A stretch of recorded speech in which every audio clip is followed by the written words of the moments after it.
Bien, bonjour à toutes et à tous. Aujourd'hui, une petite vidéo sur la mobilité, sur le renforcement musculaire qui est nécessaire dans la pratique du jiu-jitsu, aussi bien au sol que debout. Là, on va démarrer par des petits éducatifs que vous pouvez reprendre. N'hésitez pas à les travailler, c'est super important pour la pratique ensuite.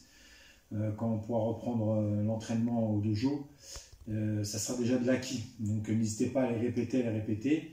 Et puis vous mettez l'intensité que vous voulez, avec le nombre de répétitions que vous voulez. Mais ce qui est important, c'est d'entretenir ses gammes. Ça, c'est super important, de poser ses gammes pour pouvoir continuer d'évoluer. Alors, petit éducatif. Là, c'est sûr qu'on est sur une partie molle, mais c'est des exercices qu'on peut faire n'importe où, à partir du moment où on le fait tranquillement et qu'on comprend bien le placement. Donc, premier exercice. Je pose ma main gauche, je plie ma jambe droite, hop, je viens poser mon fessier sur mon talon ici et je viens rentrer mon bras pour former l'angle ici de ma hanche et celui-là aussi. D'accord? Donc je peux faire ça tranquillement déjà, juste pour comprendre mon placement. De faire mon V, de placer ma posture en étant sur un trépied. Ensuite, je peux faire évoluer ma posture en me mettant debout. Une fois à droite et une fois à gauche. Ensuite, je peux la faire évoluer différemment, un peu plus dynamique. À partir du moment où je pose mon appui au sol, j'accélère. Je pose ma main, j'accélère. Ensuite, ça, on peut l'associer avec des petits tsugi-hachi, c'est-à-dire des petits déplacements. Si vous avez la place, derrière le relevé en base, hop, vous appliquez un déplacement. Autre petit éducatif que vous pouvez faire et répéter, c'est je décolle mes deux genoux, ici, petit placement. 1, 2, en étant en appui sur les deux pieds sur la main. Une fois à droite, une fois à gauche. Et vraiment en cherchant à être stable et d'aller poser son appui ici. C'est pour ça que ça va me permettre d'aller m'habituer à poser mes appuis pour démarrer ici, tranquillement. Ensuite, je peux faire évoluer mon exercice, c'est-à-dire que je cherche un appui et hop, je change. Je cherche un appui, hop, je change. Et l'idée, c'est d'aller pousser le bassin une fois à droite et une fois à gauche, pour bien ressentir le démarrage du mouvement, plus que de le faire en force. Parce que l'idée, c'est quand même de s'économiser physiquement pour pouvoir être constant à chaque fois. Petit exercice de souplesse de cheville. D'accord. Et ensuite, même chose. Je vais chercher à décaler, aller chercher un appui et hop, décaler mon appui. Je reviens. Dès que je pose, je décale. C'est bien ressentir mes appuis. Ici, 1, 2. On revient. 1, 2. Même chose en renforcement musculaire, en mobilité corporelle. On peut faire évoluer un exercice en démarrant par quelque chose de simple et en cherchant justement à l'amplifier vers la difficulté.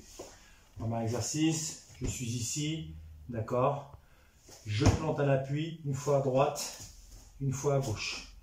Une fois à droite, une fois à gauche. Ensuite, 1, 2. Je reviens. 1, 2. Ensuite, je peux faire 1, 2. Je pose mon appui. 1, 2. Ensuite, je peux faire de la même manière sans poser mon appui. Je reviens sans poser mon appui. Ensuite, je peux le faire en associant. 1, 2.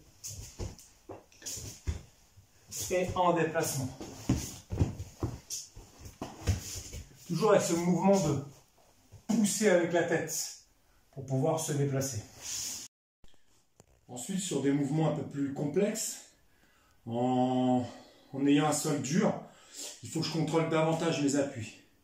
Donc là, ça va être la même chose. Je suis ici sur mes coudes. On imagine que je suis sur du carrelage. Tranquillement, je vais monter mes genoux. Et petit déplacement, très souple. petit déplacement. En avançant et en reculant. Ensuite, je viens glisser et je viens poser mes fessiers. Je décolle mes fessiers, je remonte. Je décolle, je plie, j'engage ma jambe, je pose mes fessiers. Et je reviens. Donc, je peux le faire de cette manière-là. Je suis ici, une, je pose. Et quand je monte mes fessiers, hop, ensuite je reviens. Là, je pose. Hop, et tout de suite je reviens. Petit déplacement, petit déplacement. Ensuite, je peux leur associer cet exercice avec ce qu'on a vu juste avant, en étant sur ses appuis, et puis en changeant les positions droite-gauche. Donc on va partir sur un exercice où on est complètement allongé.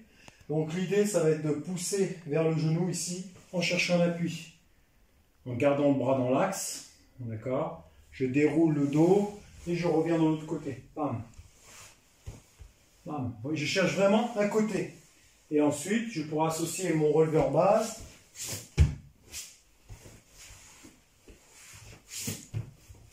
Et mon relevé en base avec un déplacement. Flexion. Alors, on peut aussi associer le travail, et ça, c'est à votre guise personnelle, hein, par rapport à votre créativité. Si vous voulez mettre une dominante plus ou moins pied-point, ou une dominante plus ou moins en projection, c'est-à-dire de partir sur un travail de base. Hein, je suis ici, je remonte en base, par exemple, Maigiri, Onsugashi, je redescends. Voilà. De cette manière-là, parce que je peux poser mon genou, mais je peux très bien aussi fléchir, poser ma main et relâcher. D'accord? C'est toujours chercher à contrôler le mouvement. Ou bien me relever en base. Gyakutsuki, Maigiri, par une fente et redescendre au sol. C'est-à-dire vous pouvez varier le travail entre le mouvement debout et le sol et mettre des intermédiaires de renforcement musculaire ou de technique. Ensuite, c'est à vous de mettre ce que vous voulez faire en fonction de vos choix. N'hésitez pas à créer vos séances. C'est super important aussi pour la progression. Le travail technique, c'est super important de s'appliquer pour pouvoir avoir des bonnes gammes, pour pouvoir bien les répéter, éviter des erreurs techniques de placement. Mais après, cherchez à créer l'enchaînement, cherchez à créer votre cours. C'est important justement pour aller chercher les placements et pour chercher la crédibilité. Par exemple, entre un mouvement qui va être debout en associant le sol ou l'inverse, en partant du sol vers le debout. Ça va vous permettre d'être dans la visualisation plus que dans l'attente et copier quelque chose et reproduire la même chose. Hein, ce qui est intéressant, c'est en fonction de vos sensations à vous. Donc, il y a un petit doute de placement technique. Voilà, on essaie de corriger ça. Et après, n'hésitez pas justement à créer vos séances avec tous les supports que vous avez. En tout cas, je vous souhaite un bon training et ne lâchez rien.